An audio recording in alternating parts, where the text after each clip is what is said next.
ela vai, por mais que ela viva no metaverso, como disse, ela tem contato com pessoas que não fazem parte do metaverso. E aí ela vai procurar o papai dela, que foi embora, a mãe, uma pessoa próxima a ela, e aí o que vai acontecer? Vai ser pior. Vai ser pior. Vai ser o que vai acontecer, o que o texto diz aqui. A esperança de uma realidade futura não pode ser considerada ilusão, né? Não pode. Porque nem se deu nada. Esperança de uma realidade futura. Você dá um direito, mas não pode ser considerada ilusão. Né? Não tem como. É uma perspectiva cristã, né? Tem uma realidade futura onde Deus ele intervém, né, nessa realidade nossa. Não é a gente que cria necessariamente, mas nós que confiamos em Deus nessa nova realidade. Porque o homem não tem poder de criação, ele tem poder de atuação, mas não de criação. Pois não, meu professor? Eu tenho uma cliente, ela perdeu essa semana a filha dela. E ela não quis ir inteira, não quis ir nada. E daí eu fui dar uns sentimentos para ela, porque eu gosto muito dela. Ela falou, não, Mary, não aconteceu nada, minha filha está trabalhando lá, normal. Eu prefiro acreditar assim, nada vai mudar isso na minha cabeça. Ela, para mim, ela estava para a vida normal. Nossa, tem nada que me falar, nada. Ela está normal, minha filha está trabalhando. Ela preferiu acreditar assim. Mas tem gente que age dessa maneira. Eu gosto do seguinte, de guardar da pessoa que foi aquilo que ela fez de bom, aquilo que ela deixou de bom. Por exemplo, meu pai se foi. Eu guardo dele a nossa amizade. E olha que ele também era bravo. Quando precisava ser bravo, ele era muito bravo, mas eu guardo dele a nossa amizade. Mas é diferente de uma coisa Pois não. que ela falou assim, uma coisa que tem gente que não quer ver no caixão, não quer ter aquela imagem do caixão, ela estendida. Mas ela falou assim, eu jamais queria ver ela deitada, mas ela continua trabalhando, na cabeça ela está trabalhando, então às vezes vem negócio bloqueio, porque uma coisa é você não querer ver uma pessoa no caixão, que ela não tem aquela imagem horrível do caixão, e outra coisa é mas na cabeça dela, A vida. Ela morreu da vida. Mas isso Eu não quer aceitar. Mas tinha saudade de ver a filha aqui, onde ela vai recorrer, né? Mas isso é aquilo que o Renato acabou de dizer, que na verdade agora está mais acentuado, mas que sempre existiu. Pessoas que vivem numa espécie de um universo paralelo. Vivem numa espécie de um universo paralelo. É um desvio de conduta. E isso tem sido crescente. É um problema de A ordem psiquiátrica. minha cunhada perdeu um filho de 27 anos. Ela já vai fazer 1 ano. Todo final de semana ela vai no cemitério. E ela fica lá, ela passa o dia inteiro lá. E ela não chora mais, ela não tem crise de desmaio mais. Aí o meu colega da classe lá perdeu uma filha de 15 anos, vai fazer 1 ano e pouquinho. O quarto da menina está do mesmo jeito. Então, toda vez eles chegam, o casal, Parece que a menina e entram no quarto e mexem no caderno, mantém tudo. E é assim que eles estão se Essa questão, tem sido crescente. essa questão que a gente vive, eu perdi um menino no passado, eu de 34 anos. A gente convidava ele para culto de jovem, daí eu e minha esposa, pastor assim, todo mundo junto, toda a nossa igreja, sempre 30 jovens dentro do culto. E eu lá um pouquinho com os irmãos, de repente eles vêm e me anunciam que meu filho tinha estava morto. Na hora eu também não senti nada. Eu saí lá fora, minha filha estava muito mal, eu e minha esposa aqui, nós continuamos termos. E quando nós estávamos indo para o culto, eu passei perto de uma viatura. Como o carro estava cheio de gente, eu fiquei até bem assustado com aquela viatura, sabe? Vai me parar. E tentei desviar da viatura e fui embora. Quando eu fui reconhecer o corpo, para levar meu filho de reconhecer o corpo, quando eu voltei lá em Juliaté, aquela viatura que eu desviei era meu filho que estava deitado. E nós estávamos no culto de jovem. E o pregador estava pregando sobre isso. Ele veio pregar sobre a pessoa, recuperação, é um rapaz que cuida de centro de casa de recuperação, ele pregando sobre isso, daqui a pouco chegou alguém e falou, ó, seu filho morreu para mim isso. Na hora eu não entendi muito, depois ele foi orando, é lógico, no começo não, depois você sente, eu passo lá todo dia onde meu filho morreu, né, todo dia, toda hora, 3, 4 vezes por dia, é meio difícil, depois com 1 mês, 2 meses eu senti muita dificuldade, aí eu senti dificuldade, e não sou eu com minha esposa nem, mas a gente supera, a questão foi com Deus, né? Por que Deus permitiu? Num culto, Deus, hoje eu tenho essa consciência. No culto a vida dele todo dia. Se eu não tivesse no culto, mais tarde eu não aguentaria. Se não fosse eu estar no culto, então exemplo como esse é tanto que, por exemplo, meu filho morreu na escola, corremos atrás de tudo, e à noite eu tinha um culto e festividade na minha igreja. O pastor vinha pregado no interior, o pastor Albert, aí a esposa dele falou assim, ele morreu, filho do Senhor, ele morreu, acabou o culto, e agora terminar isso para ele. Falou, conhecendo o pastor, você brigou com ele, pode ir lá, vai ser normal. Aí alguns me criticavam, mas meu filho já partiu, não tem o que mais fazer. Não podia largar das coisas. Já fizemos o culto, era uma festividade com bolo, com festa, ficou uma festa bem triste, mas foi feito. Com Deus foi praticado. Qualquer uma das duas soluções teria sido certa. Se o irmão decidisse adiar, também não teria problema. Estou triste, não vou, quero adiar. A pessoa não sente assim na hora. Nós já vimos isso. Aí depois, passado um tempo, eu comecei a ficar mais. Aí eu comecei a sentir a falta, por quê, para quê, vem muito na sua cabeça. Eu comecei a ficar bem ruim mesmo. Você começa a chorar no volante, você sentia. Tem que vivenciar as escrituras. A escritura diz que a pessoa passou por algo melhor. Quando se trata do cristão, diz que passou da morte para a vida. Hoje de manhã morreu a melhor amiga da minha filha. Eu só tenho uma menina, eu tenho 3 meninos. Então a minha menina é mimimi.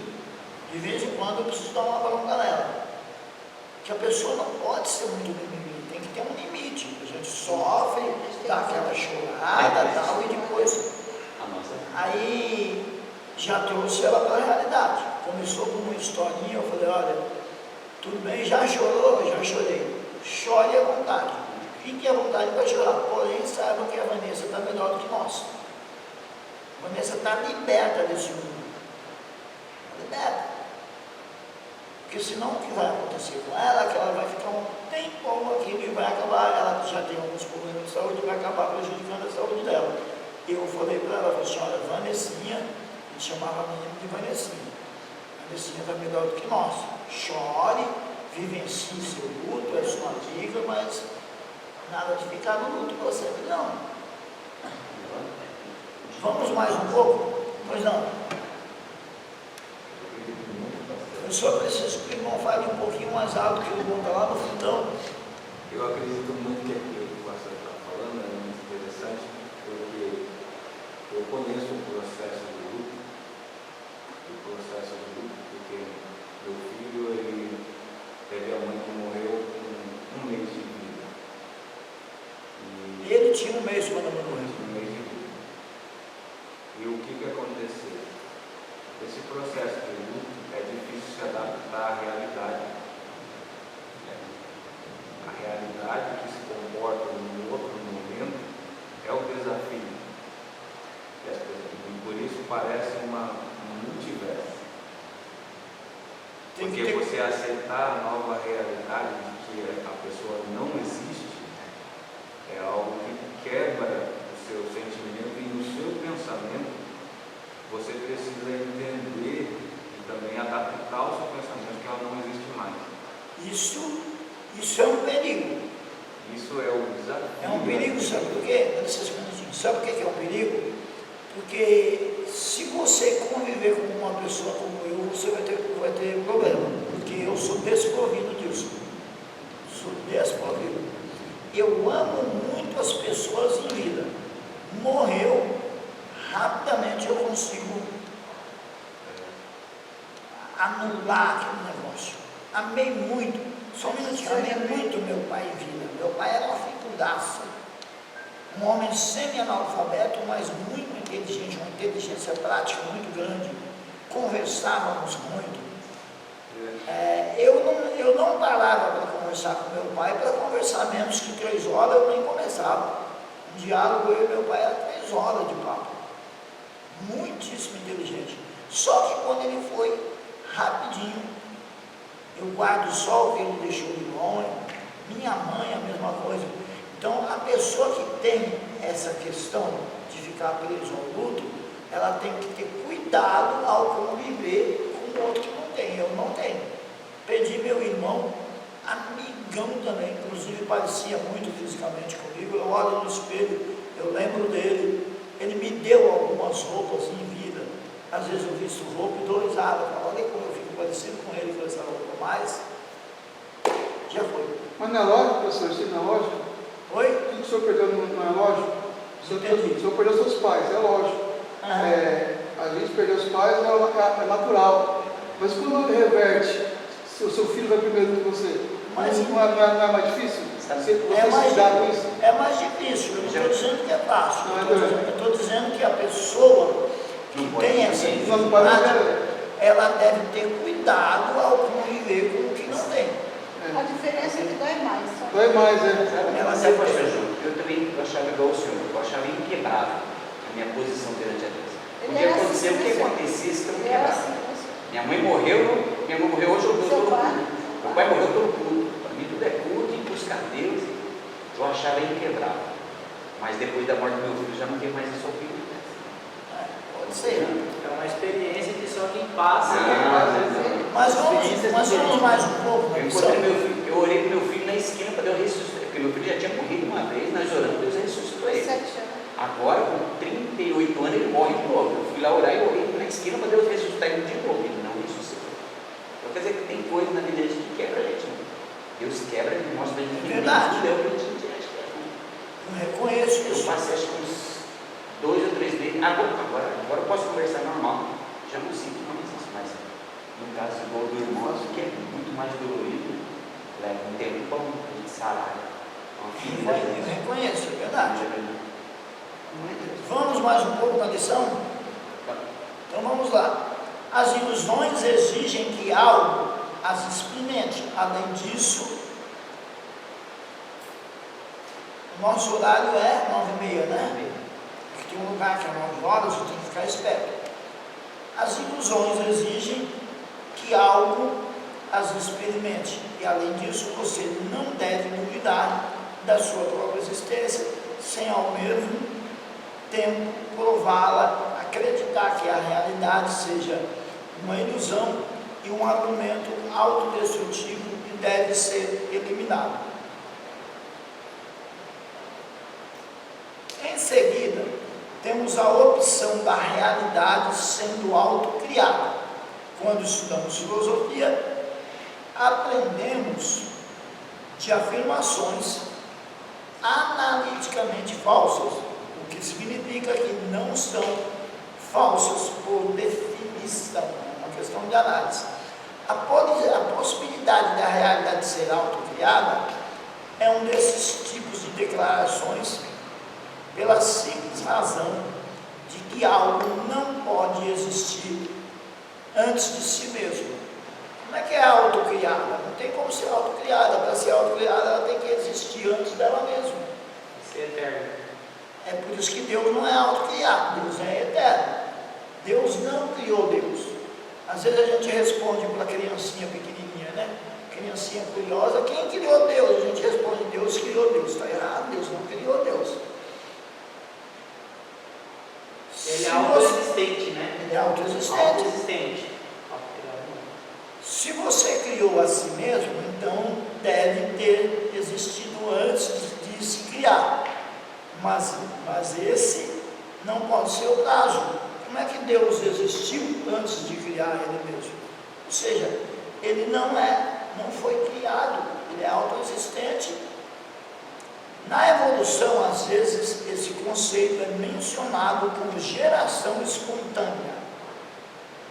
Geração espontânea.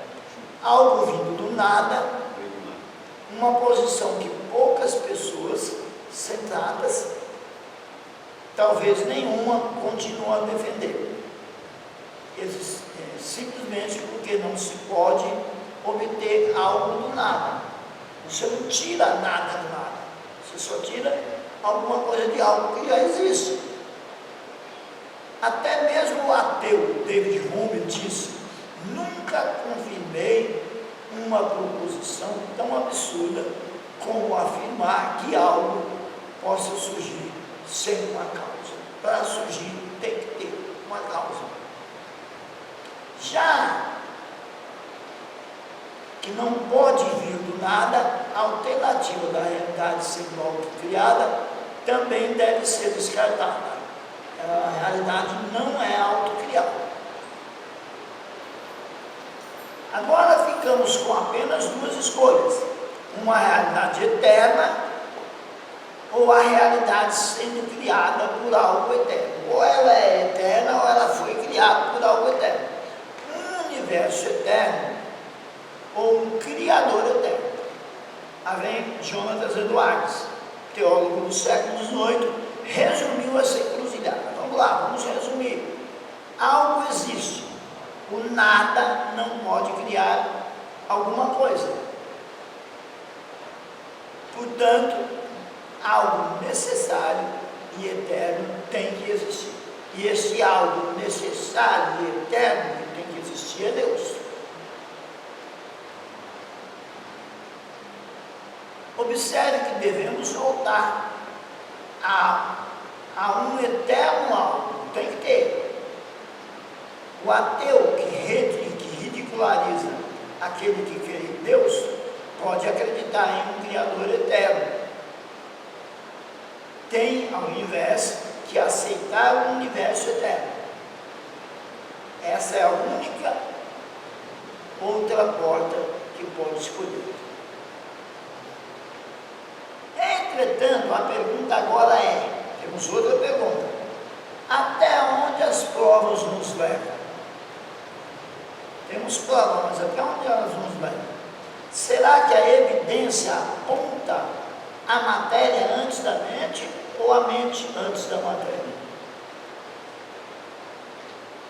Olha lá, até agora todas as principais evidências científicas e filosóficas apontam menos a um universo eterno, não é eterno, e mais um Criador eterno. O universo é criado, o Criador não. Porque se o universo não foi criado, o universo é Deus.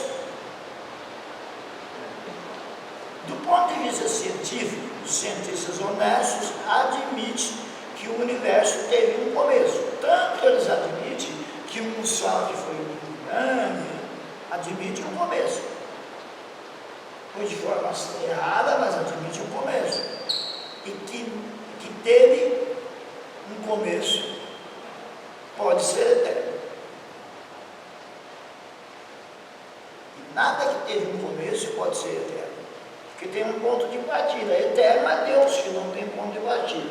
A gente tem que ser sempre bem claro que a eternidade do homem é diferente da eternidade de Deus. Deus é eterno, o homem é eterno somente para o futuro. Deus é que é eterno, tanto para o passado quanto para o futuro. Em outras palavras, tudo que teve um início tem uma causa. Tudo que teve um início tem uma causa. E se o universo teve um começo, então teve uma causa também. E qual seria a causa do universo? O próprio Deus. No entanto, a próxima pergunta que devemos enfrentar é esta: se existe um Criador eterno, e já demonstramos que existe, que tipo de Criador é ele? Tá bom, existe um Criador eterno. Vamos admitir que exista. Que tipo de Criador ele é? Podemos inferir, podemos subentender certas coisas sobre ele com base no que ele criou. Eu posso conhecê-lo com base na sua criação. já que ele é tão infinito que eu não posso analisá-lo, para conhecê-lo eu analiso a sua criação. Então podemos entender a causa através dos seus efeitos. Os céus manifestam a glória de Deus e o firmamento as obras das suas mãos. Eu não posso entender a Deus, mas eu posso entender por intermédio daquilo que Ele criou. Não posso entender a causa, mas posso entender os efeitos. A resposta a essa pergunta é sim, podemos, e as seguintes conclusões podem ser tiradas. Eu posso entender a causa pelos efeitos, entender Deus pelo aquilo que Ele fez? Sim.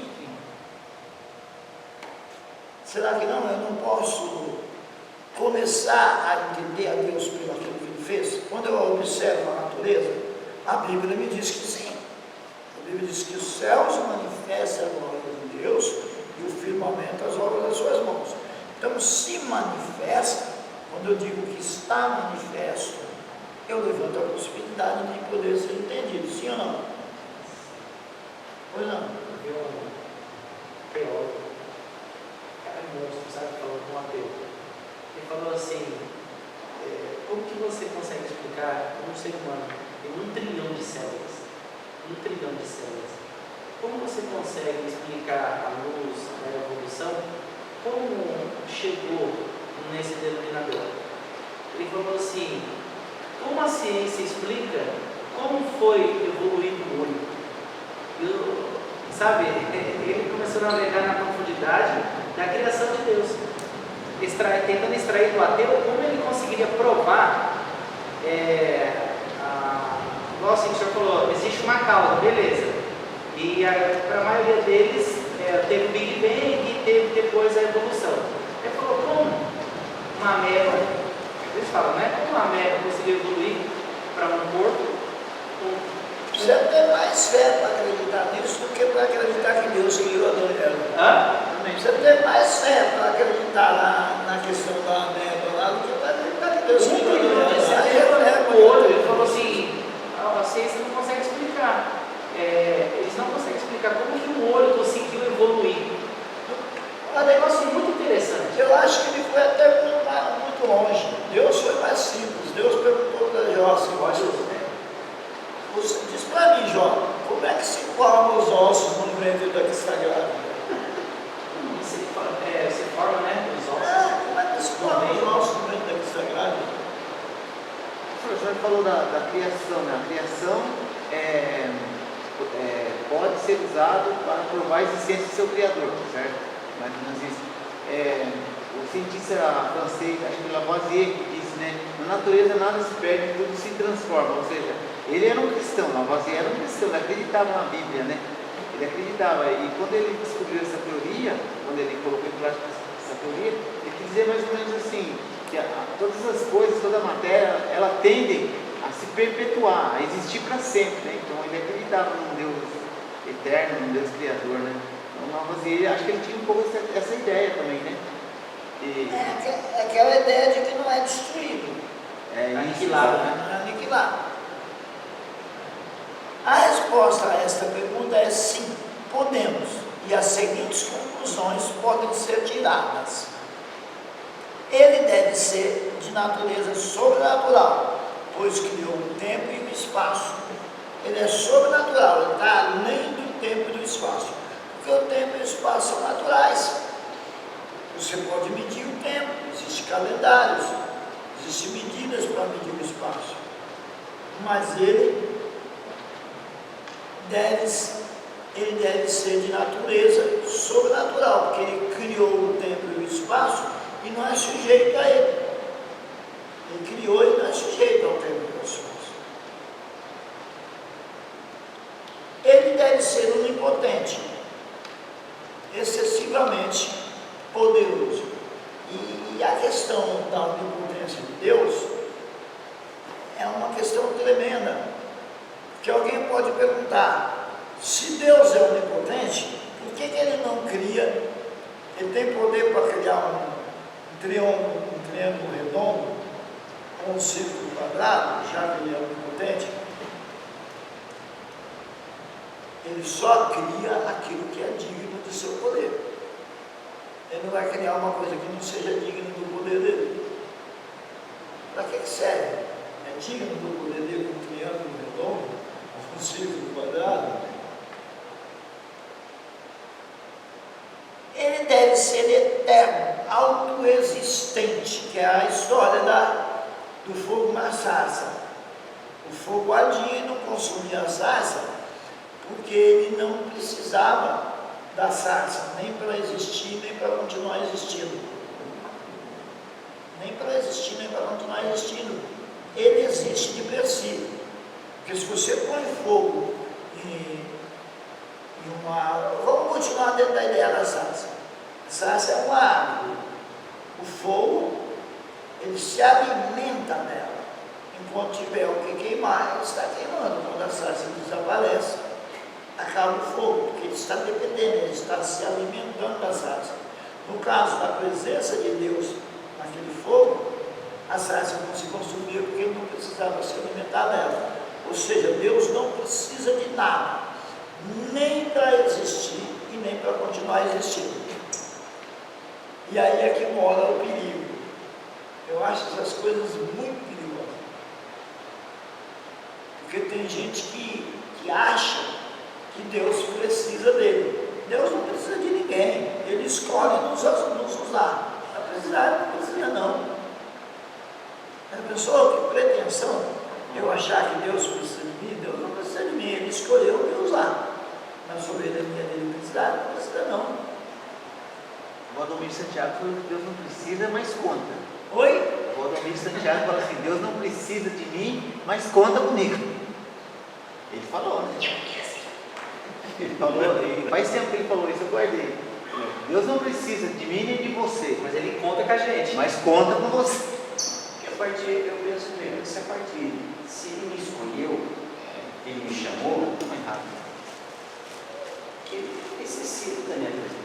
Mas, pastor, tem que ter cuidado com isso, porque colocar Deus necessitado é complicado. Colocando Deus em termos de Deus, em termos de escolha dele. A escolha dele. Por que ele escolheu o irmão? Qual foi a função dele? Porque ele ia precisar do irmão hoje aqui para estar aqui.